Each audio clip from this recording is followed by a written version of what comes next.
Hello and welcome to Fatter Future. This is actually number 14 or so, I've been told. It's true. You can go back and look at the playlist. There's 13 before this one. There's 13 of them beforehand.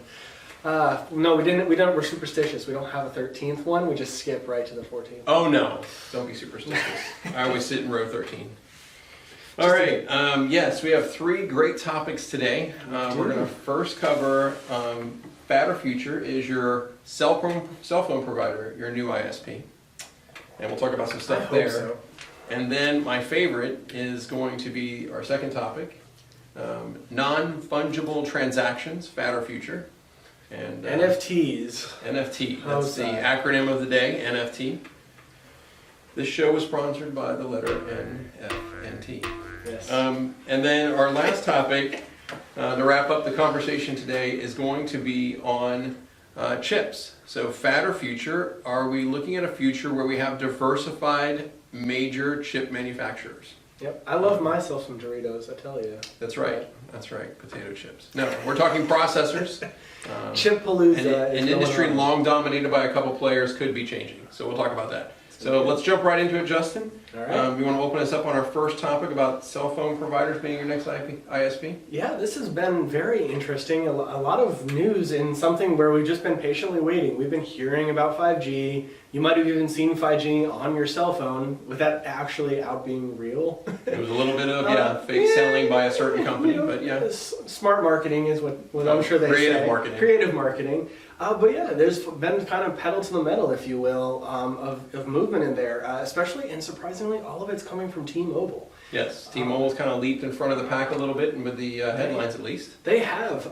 So one of the things, a little bit out of left field to initial thought, but I guess they actually bought out Layer 3 Communications, which is, you don't really hear the name very often, but it's just a behind the scenes. It's very much in the infrastructure parts of the internet and the just general infrastructure of broadband internet. Okay. So they actually bought them, and then they officially released their 5G, which has been surprising a lot of people, it sounds like. Well, they're actually shipping home routers right now, so you can sign up at T-Mobile's website and get a router shipped out to you and hook up and have them become your ISP at your house. Which, I mean, is kind of hard to think about it. I mean, this is something we've been promised since 4G. We've been waiting anxiously. They said, oh, yeah, you get our little cellular hotspot or you get our little broadband modem, and of course, it's going to work just as fine. And then you plug it in, and then you watch Netflix, and you're not really sure where the pixels end and begin, and there's pausing and starting, and so all that. So what do you think about that? Well, you know, without getting technical, I think we had a little conversation on there. There are two layers to this. So there's this idea of 5G when you're not as close to the cell tower versus 5G when you're real close. And this is where some of the differentiating, I don't want to get into technical language in our discussion, but just know that Verizon's really positioning for that kind of, we need a lot of towers to give the fastest speed. Where T-Mobile's like, we're going to need less towers, we're going to give you more coverage area, and there may be some speed sacrifice for that. But this is the nuance, right? This is the part of it is that we're talking 100 megs versus like 300 megs. And for your average home user, we're all oversold on bandwidth. This is a personal pet peeve of mine. 100 megs is probably just fine. So annoying. Yes. No, Steve, if you want to play video games online, you need 500 meg down to a terabyte. It's not going to be enough. Nothing's going to work. Nothing's going to work. At least, near gigabit speed. You need internet that hasn't existed, that doesn't exist yet. Sorry, you're just out of every TV in the house has to be 4K streaming, right? So yes, this is the disclaimer, people, that if no home anywhere, unless you are running like your own personal data center or you're doing cryptocurrency mining, needs more than 100 meg down. Right. It doesn't. So this is the challenge, is that you might get fluctuations and not always get that 100 megabit, and I think that's what the testing we're going to see. Theoretical speed. Yeah, it's what it can be. Well, and what's really interesting in this space too is this wasn't really the first thing that was happening this this week actually, was Starlink was back in the news. Right. This is Elon Musk's organization, and they have started actually to the public available. You can now sign up for Starlink internet. They are promising that you are not going to have a full rollout until the end of the year. Okay. But they're saying that with some intermittency or some drops or latency issues here and there, you're going to be getting 150 down. Nice. And all you got to do is set up your satellite dish and basically. Have they released the price for that? What's the price going to be? Yeah, I want to say it's about $100 a month after you do your installation costs. So T-Mobile is going to be $60 a month, no contract, right? Right. So that's pretty lucrative. That's very competitive with local ISPs, and I think that's the other challenge here is the local ISPs are somewhat stale, right? They got the same old gimmick. They're just like faster, but they're not really improving their customer service. They're very bad reputations for customer service, and they're not really doing anything to promote a real benefit to the consumers. Right, and they're going to have some really serious players, especially when you don't have to do the construction to get a cable to people. And especially in this environment, when the broadband accessibility is a big focus, the FCC is talking about it, it's part of the infrastructure plan that's being proposed by the president. I mean, there's a whole lot of focus on how do we get internet to people. And when you have two companies coming in and saying, hey, I can do this without having to trod line through the ground, I mean, it's going to be a whole big conversation on a lot of different levels where internet's coming from. And rest assured, competitors like Starlink hitting the headlines, but then Google's still doing their thing with their balloon stuff and their pilot programs. True. And then there's no question that AT&T and Verizon will be right on the heels of T-Mobile. So it's kind of this question: is it going to be a cell phone market, fat or future, where they're becoming the ISPs of the future, or are we going to kind of see a diversified place?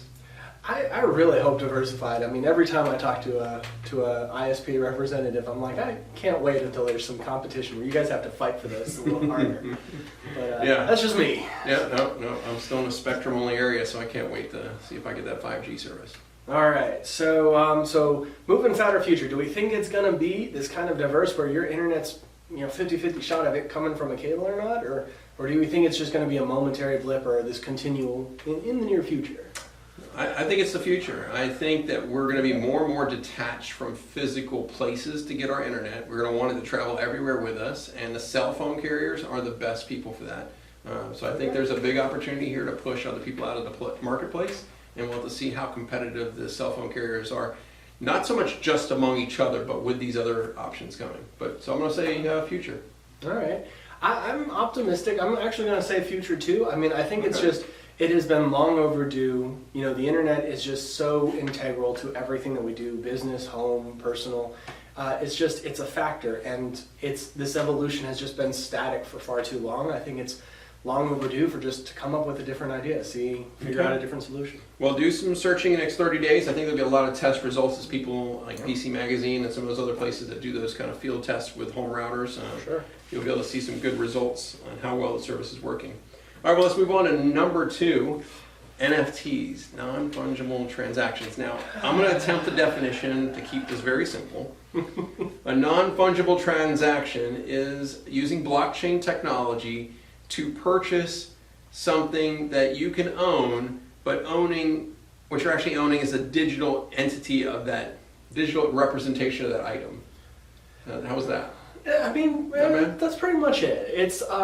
I think it's one of those, it's an evolution of, if you have a piece of art that is verified, it's vetted, this was actually the piece of art from the owner. There is a history that has been certified, you get a document, some official form proving that piece of art is that piece of art.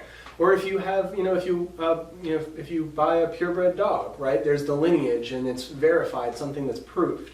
Well, in the digital world, we're making more and more digital content. Artwork, interfaces, graphics, videos, music, everything. So much of this is digital. So how do we prove that is true? How or not, especially in something that can be so easily reproduced. And this is where I guess they came up with an idea. They're basically using the blockchain technology, which is basically a whole bunch of different computer systems affirming that one truth is there.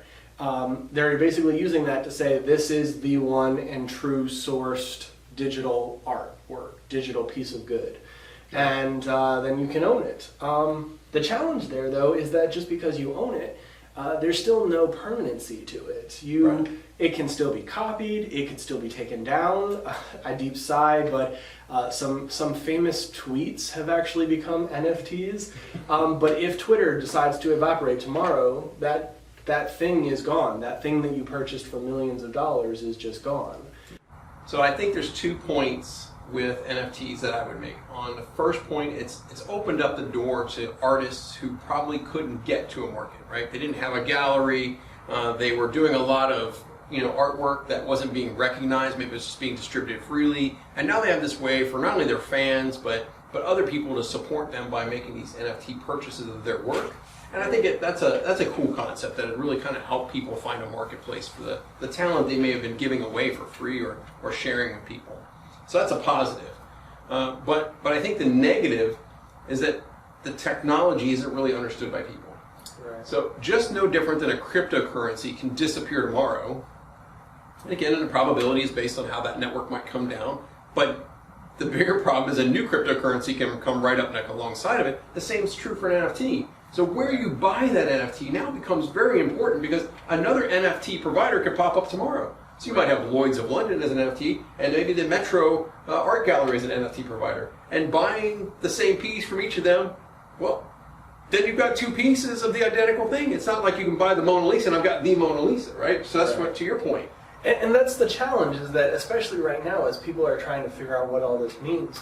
Well, it's interesting, like you said, it's still, they're trying to figure out what's the solution. I mean, two big organizations have already kind of waded into this. The MLB is actually starting to release cards, baseball cards. Topps. Yeah, Topps.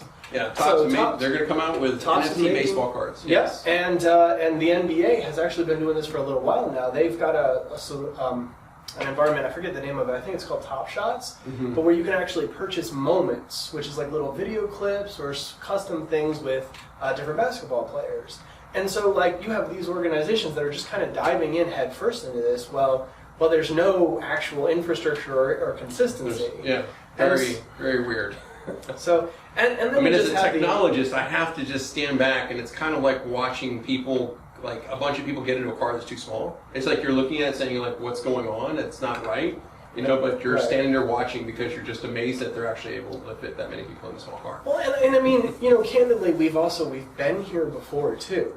I mean, MP3s are the perfect example. Oh, yeah. If I had a nickel for some of my favorite music that I've bought 5 different ways because I wanted to support the artist, and then just to have that different solution, that different technology backing just evaporate and oh, sorry, bud. Great example. I guess your music that you've paid hundreds of dollars for is just gone. Yeah. It's gone. Not our problem.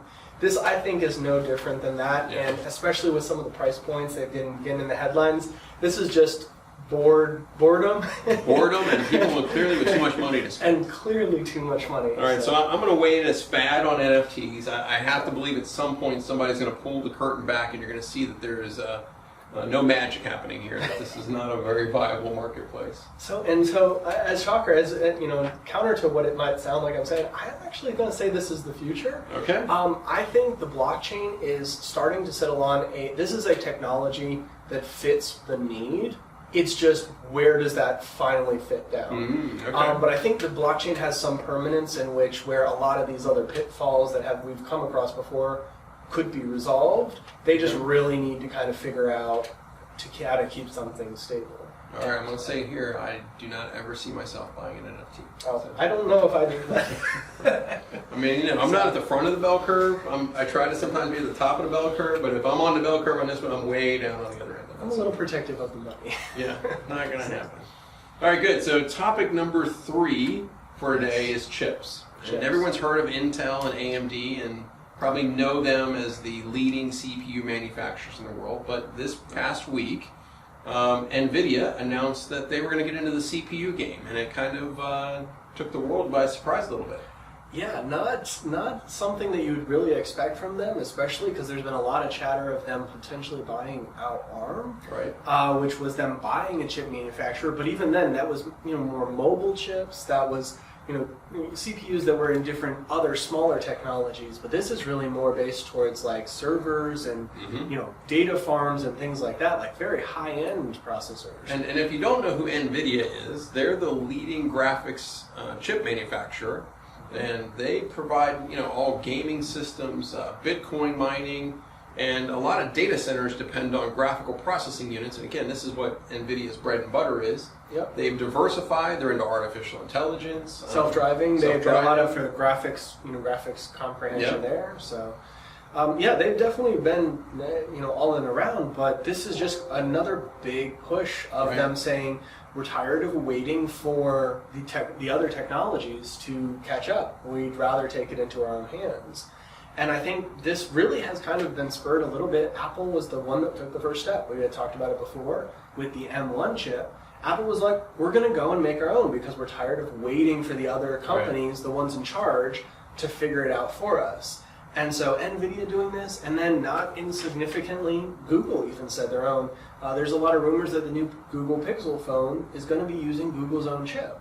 So you see these companies that are just, again, they're tired of waiting for the technology to evolve, and they're saying, I want to put this in our own hands, I want to have this tighter integration, I want to fit a solution better. And people may have also heard about the chip shortages. I mean, new cars there's a lot of car lots that don't have new cars because of chip shortages. There are some issues in the supply chain due to chip shortages. Toyota actually halted, I think, car production. There's been a couple car manufacturers that one took them. I heard they were closing their factories in Southeast Asia for 30 days, just to allow the chip inventories to accumulate for manufacturing cars again. So but that's not this, right? I mean, there is a little bit of overlap to this. Right? I think there's a little bit because just recently, I think this past week or so too, there's been some announcements or some warnings even from these companies themselves. TSMC and Nvidia have both warned that these chip shortages, that these supply shortages can be throughout this year and possibly even into next year. Oh wow! So I mean, there's definitely a squeeze on everybody, and you got to wonder if some of this is just people, again, not wanting to rely on other companies for their fate. They don't want to say, well, I just got to close down a plant until I can get some more chips. They want to know that, well, I can make the chips. I can, have a hand in my own fate maybe a little bit. Well, and even our own government has seen the seriousness of this. And in the recent, stimulus pack that was going through, there's $50 billion allocated towards boosting the United States chip supplies to try and help make sure we're not caught in this situation in the future. And that certainly could lead to more diversification, right? If that money didn't go to single manufacturers, but encourage innovation or encourage new competitors to come into the field, that could really be a game changer. Well, and I think this is where kind of the conversation is that a lot of this focus and competition is not really at all a bad thing. Because when we're talking about all these different companies with different goals, different ideas. So NVIDIA's envisioning of what a processor does is different than what Google's vision of a processor does. They have their graphics versus AI and learning and smart homes and all of that. And you have all these different angles as opposed to maybe an Intel or an AMD or even Qualcomm where they're just, well, we got to kind of satisfy everyone's needs, so we're going to make a nice middle-of-the-road chip. Right. We might see some specialization, and who knows where that could kind of lead us to in the end. So. Well, and you can say the pandemic. You could look at the popularity of cryptocurrencies. I mean, I think Bitcoin broke $60,000 a coin. Yeah. Those things are only spurring more demand for technology and therefore chips. So, I mean, is this a fad or future? Fad that we're going to see this kind of diversification once the supply chain gets back to normal, then these people disappear and we go back to where we were? Or is this a new world where we're going to see a diversity of CPUs out there and operating systems that kind of can work with different processors like Apple's doing? Well, I think it's going to be a little bit of both, honestly. I'm kind of saying it's the future, but maybe not as much as we're seeing right now. Okay. I think this is a little bit of a knee-jerk reaction. And again, far be it from me to know what they're thinking, but I think this is a little just bit of wanting to keep their fate in their own hands and have a little bit of that control back. But at the same time, it's really hard. I mean, it has historically been hard. We've seen these lessons before. To make a chip is really difficult. I don't think anyone who's ever all of the people that are going into the game are going to stay in the game for the long term. We were having a conversation about how much it costs and how long it takes to build a fabrication facility. So that's definitely a whole different topic. But I'm going to agree with you. I'm going to go future as well. I think that, if you just look at NVIDIA's stock performance over the past year, Intel's been relatively flat if you compare it to S&P, and it's kind of just stayed in line, where NVIDIA has been a rocket ship. And I think NVIDIA could say they're going to do anything in terms of technology, and it would probably just get more excitement about their stock. So if I'm going to say I'm going to go with the majority, I think the crowd is betting on NVIDIA being a major chip manufacturer, and they want to see this ARM deal go through, and I think we're going to have another player in the market. So I'm going to say future. For sure. For sure. And Intel's definitely feeling the heat. I mean, they got a new CEO, and there's been a lot of press leaks and releases where they're like, he's trying to rah-rah the team and be like, we got to get on this or we're going to be in some serious trouble. Nice. All right, well, good episode today. So we've got agree on the 5G. Both felt that was the future. A split on the NFT. You're going to go future. I'm going to say fad, and I really hope it's fad.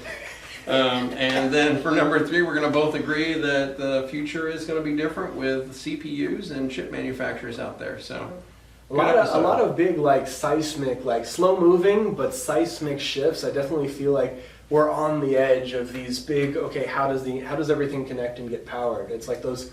The slow-moving stuff. We do not run out of topics on this show. No. So please like or subscribe if you enjoyed today's video. Send us any comments below for any topics you'd like to hear. And as always, thanks for watching. See you next time. Bye.